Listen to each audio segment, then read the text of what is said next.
by the window. Make just someone happy. Remember the first day that I saw you, you were sitting there. I didn't know what to do. Do I call or do I stall? The day you're mine, the world will sing into. All right, everybody, welcome back to Behind the Lens. This is your boy, your host, Zoe. And listen, y'all, I'm excited because I'm here with my friend, Mr. Jacob KHALIL. How you doing, man? I'm doing good. Good to see you, my friend. Yes, sir. Good to see you as well. So, listen, this shirt that I have on is a monumental shirt. And so I met Jacob, me and my wife, we went to New York in April, and we went to this restaurant, Italian restaurant called Maria's? Oh, and it's Mimi's. Mimi's, yeah. Good Mimi's. Italian food, y'all, if y'all go to New York. But when we were there, we saw Jacob on the piano, and he was, playing and singing some tunes, and he was wearing this same shirt. And I was wearing the same shirt that night. So this shirt is very monumental for us, and that just pretty much sparked a nice friendship. He was just authentic, real, loved his music, his singing, and just real cool people. So what can you remember about that night, man? Dude. What I remember is you and your wife, you got up and sang, you and Fee, you got up and sang. Man, yeah, you never know who will walk in at Mimi's. And there are times that there are times a lot of crazy people get up and sing and you don't know what they're gonna do. And then there are other moments like the night that you were there where it was like, oh man, I'm grateful these people walked in. We made some good music, made a few good memories, I think. Yeah, man. Yeah, it was a good vibe that night, for sure. So how long have you been doing that, playing at Mimi's? Oh man, Mimi's, geez, just over a year. I think the day that you came in, that evening, I think it was only about a year I had been working there. It was April of 2021 that I began working there. And I was new to New York. I had just moved, and I was just trying to catch as many gigs as I could at that point. And Mimi's has been one that's kind of become like a home for me. Honestly, yeah. So what brought you to New York? New York, man. It was always just, it was always just kind of calling my name, honestly. And at first it was that I wanted to do musical theater. Then eventually it became I wanted to be more of, like a jazz kind of musician. Mm-hmm. And where I'm at right now, I'm more of a songwriter. I'm a songwriter, writing a lot of songs, performing a lot of my own concerts and things like that. And it's kind of evolved over time. I think I wanted to come over to New York and just kind of see what happened. And now I play a lot of piano bars at night, and then I do shows every now and then. I did a show at Birdland a couple weeks ago with my trio, and I featured a few other artists there as well. It's just kind of evolved over time, man. I just love to get at the piano and make music, make harmonies, make songs, and to meet other artists that want to sing also. I just, I love doing all of it, Sweet. So Jacob, I like to ask this question for any creative musician, artist. Where did it all begin? How did the love of music spark? Very early on, dude. I think, I mean, as a kid, I really enjoyed, getting up and singing. I was a 4-year-old, and by the time I was 4, My mom was kind of putting me up in front of all of her friends and being like, "Hey, Jacob, sing a song." And I would get up and sing. I had my little cowboy boots, my curly hair. I was growing up in Texas, and so that's why I wore cowboy boots. And yeah, it kind of began there, and then eventually I sang in a boys' choir when I was like 8 or 9 years old, and then geez, I think that really the love of music came when I was in high school. I really fell in love with singing in choir. Okay. And not only singing in choir, but also just listening to like the music of Eric Whitacre and Morton Lawrence. And I don't know if you know those composers. They're kind of niche, like modern choir composers that are really nerdy, very choir music, nerdy sounds. But they would do harmonies like here, I'll give you an example. I'm at my keyboard now. You Oh, can kind of see sweet. it if I yeah. That's nice. Um, but they would do things like all these notes at once, like just beautiful stuff. That diminished? Huh? Is that considered a diminished chord or not quite? No, I mean I would consider that a major chord, but if I'm gonna get very technical, it's a little like, okay, this is a major chord. Right. Then you add a ninth, then you add a six, then you add a seven, then you add another ninth, and you have like a cluster. I would call it a cluster. Okay. uh, when I heard that for the first time when I was in high school, I was like, man, I want to make music. Mm, Just music in general. I want to make music, but I want to make music kind of more like that too. right. And that kind of opened up a lot of other worlds where I did a lot of musical theater. Um, After that, and I did a lot of opera after that in college, and then lots of other choir music. But what a lot of people don't know about me is that, well, so I wasn't always really like a piano player. Okay. That kind of came later on. I taught myself how to play, and it was because as a singer you can't really get all of these harmonies on your own, Right. but as a piano player you can just kind of put your fingers on the keyboard and Right. get a Yeah. world of sound, and I would just kind of practice on my own. But when I was in college, I was a voice major. I was like an opera guy and a choir guy, and I liked all that. Here, man. Same. Yeah. Vocal student. Yeah, all right, okay, you get that then. Oh Yeah. yeah. Um, but whenever I could, I would be playing the keys.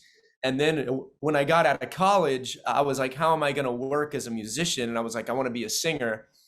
But it was very, but it was a lot easier to find it was a lot easier to find a lot more gigs if I could play for myself. And so Right. that's why I turned over to the keyboard. And now, I mean, like, that's what I do all the time. Like, very seldom am I not at the keyboard and also singing. um Awesome. So, yeah, so you so do that full time?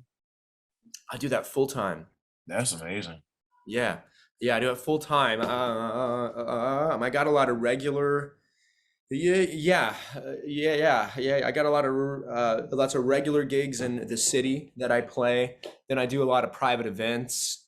Nice. Um, then I do shows. I do concerts. I do tours around the East Coast. I go over to Utah. I go to Arizona. I go to Houston, where I'm from.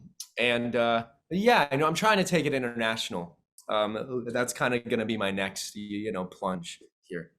Let me know when you're in the Charlotte area.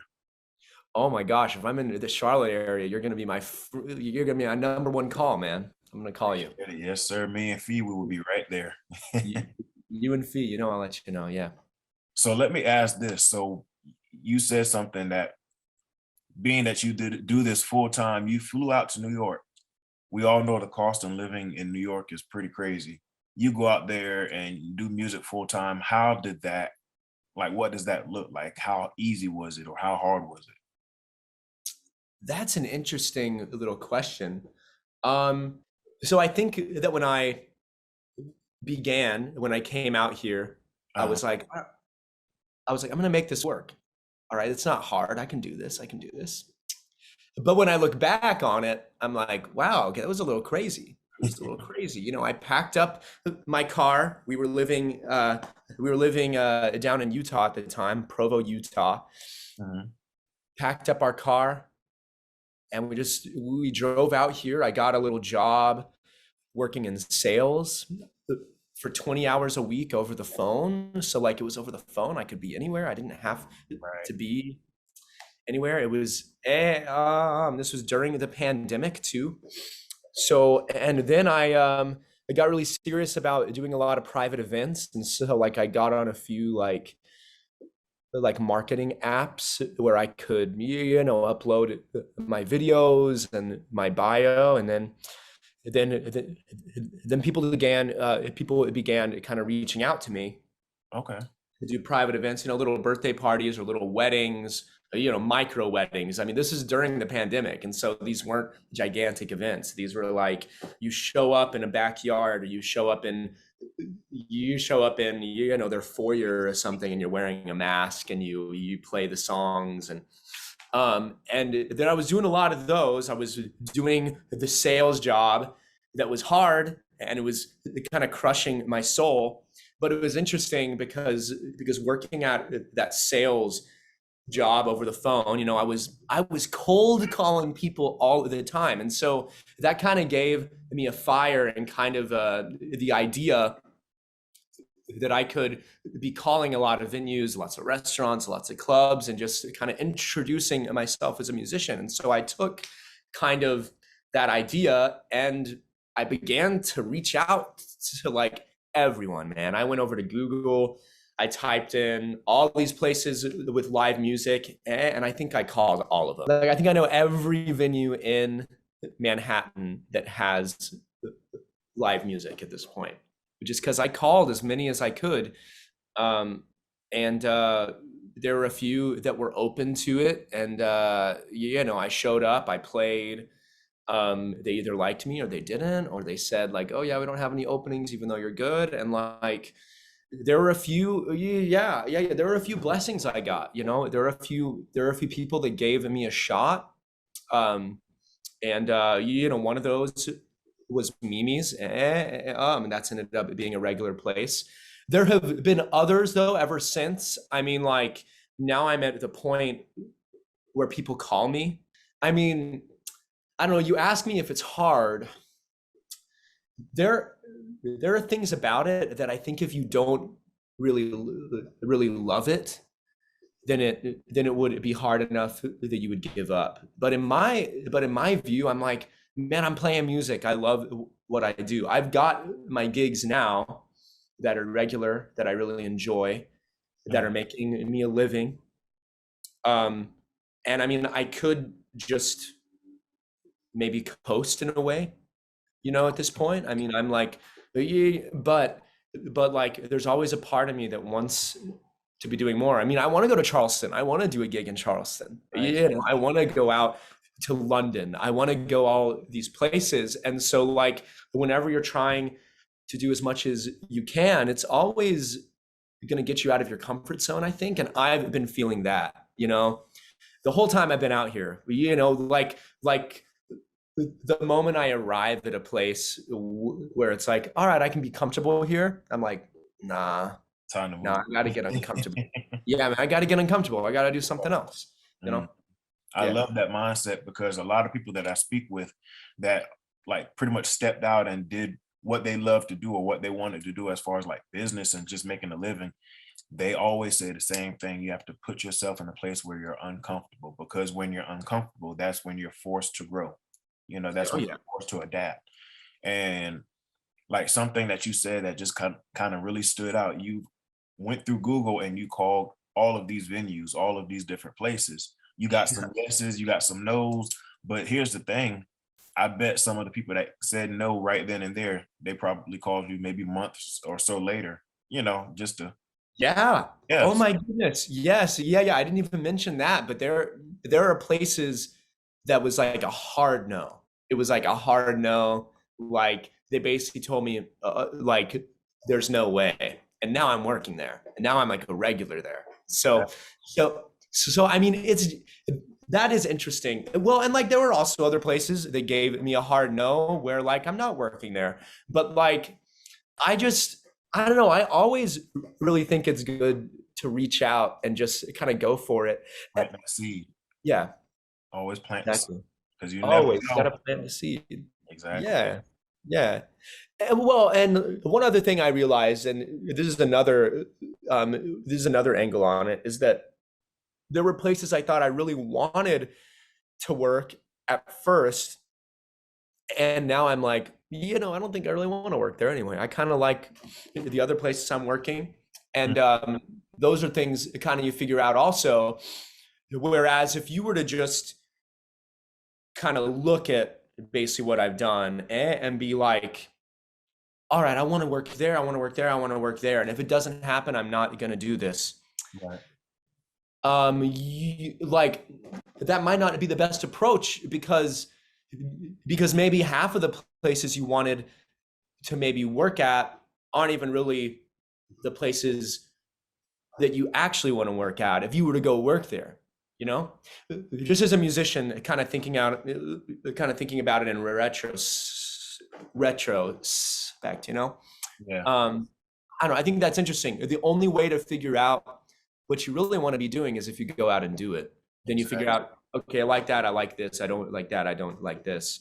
And I mean, like there are times that maybe you only think about um, maybe the amount of money that people would pay you. Like that's another thing. I mean, I had this gig that was paying me all right, Mhm. but I just was not enjoying it at all. And I was like, I don't think this is worth it.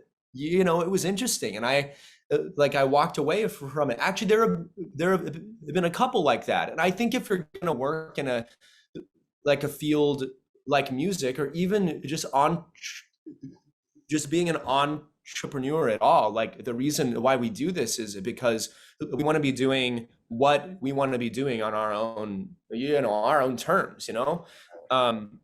And that isn't to say it isn't like a lot like it isn't a lot of work either. It is a lot of work, but I think that the point is like we also don't want to be compromising. That isn't the point. If we wanted to compromise, then I would just I would be an accountant, or like I would be working in finance or something. I mean, I don't know, You call maybe. the shots. Yeah, yeah, exactly. I need to be calling those shots that I feel good about. Now, let me ask this as far as like which you don't have to give any numbers or anything like that, but as far as Okay. pricing, how did you figure out how much your worth is and how to price that? That's interesting. So, and this is an ever evolving kind of thing too. So um,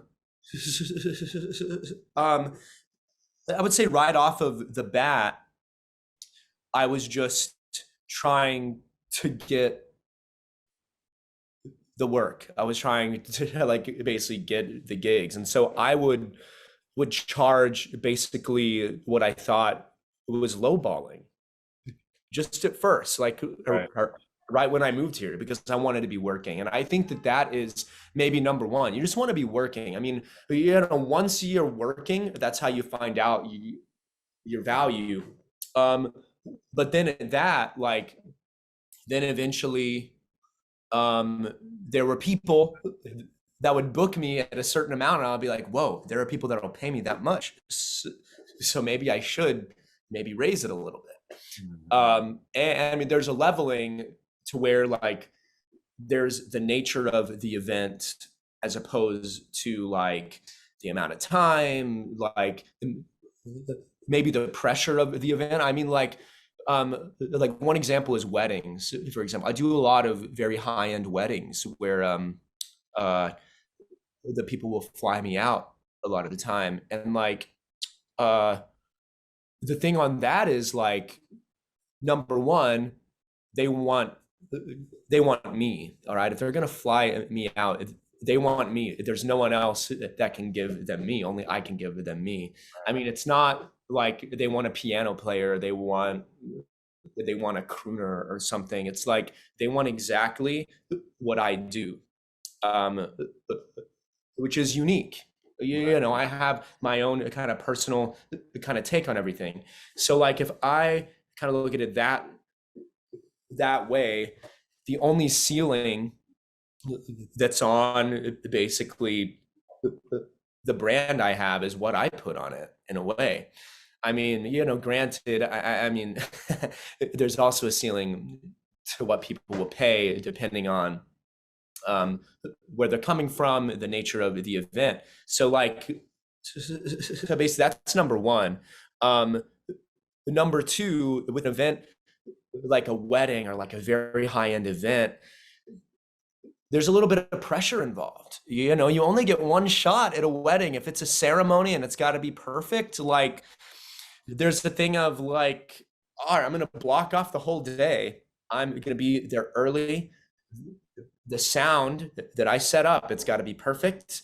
The mixing of everything is got to be perfect, and the timing of everything is got to be perfect. It's not like, for example, a gig that I do every week and I show up and I know the situation. It's like when you're doing a high end wedding, it's like you're putting on like a very nice like concert that you're doing only one time. And so like it's got to be perfect.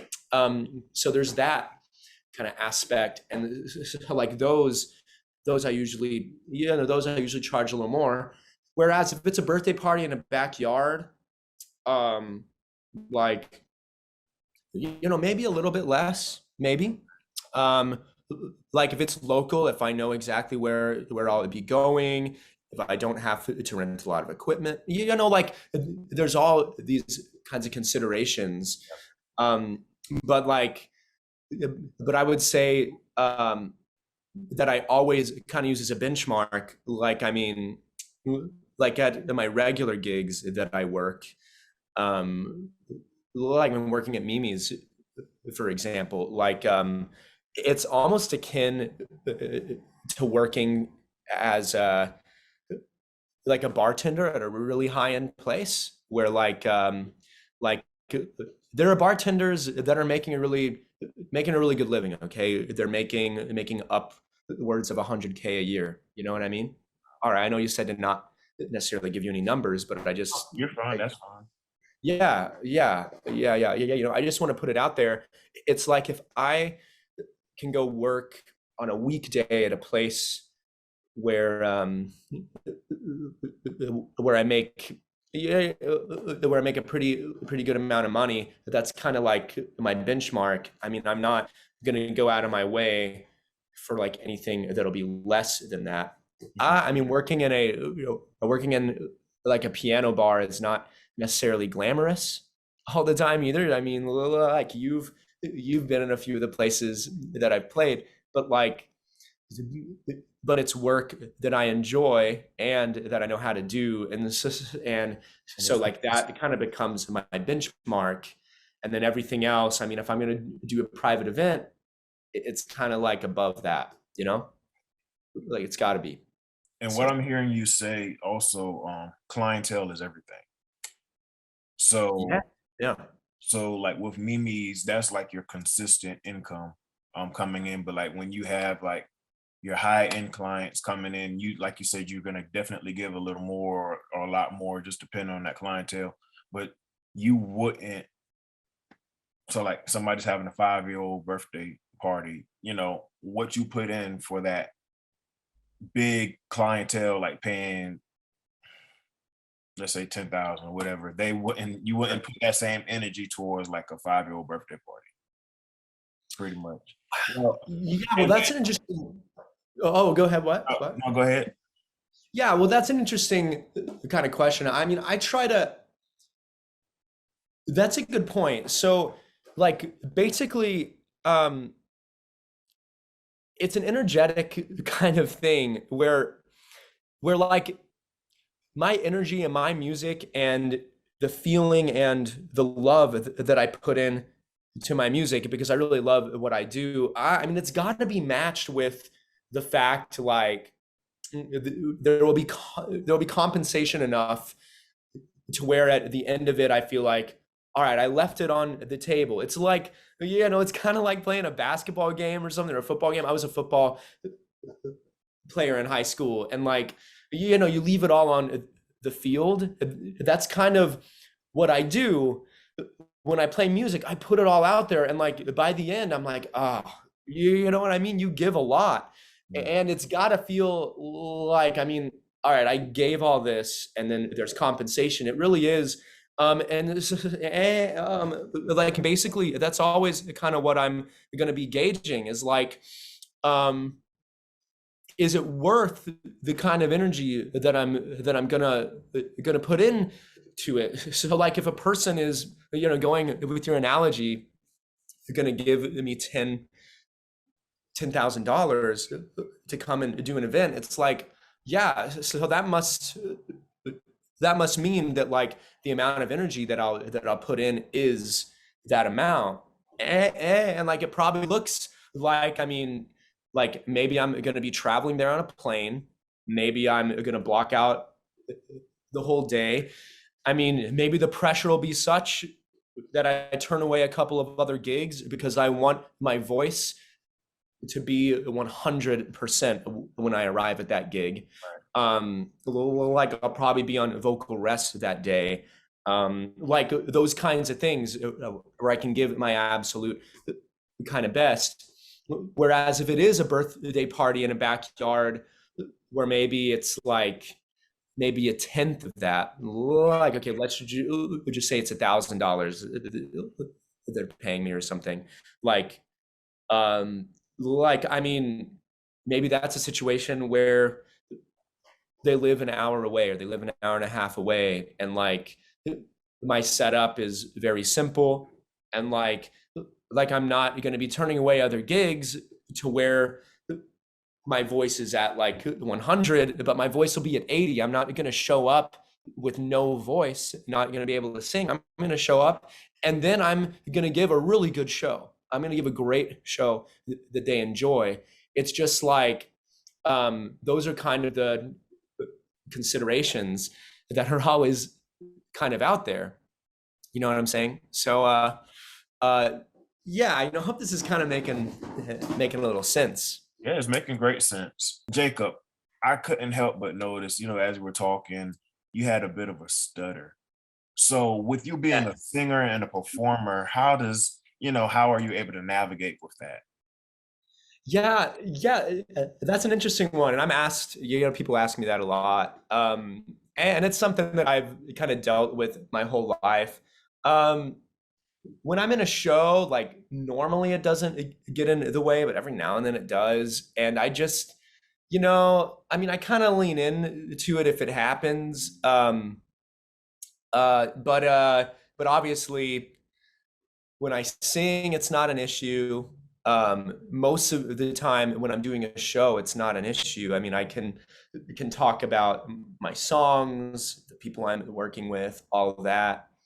Um, and but it's been a thing I've always just kind of wrestled with. I mean, I found like a little bit of solace in the fact that like, lots of people I look up to, they also have the issue. Like, one of them is James Earl Jones, the Darth Vader voice. Yeah.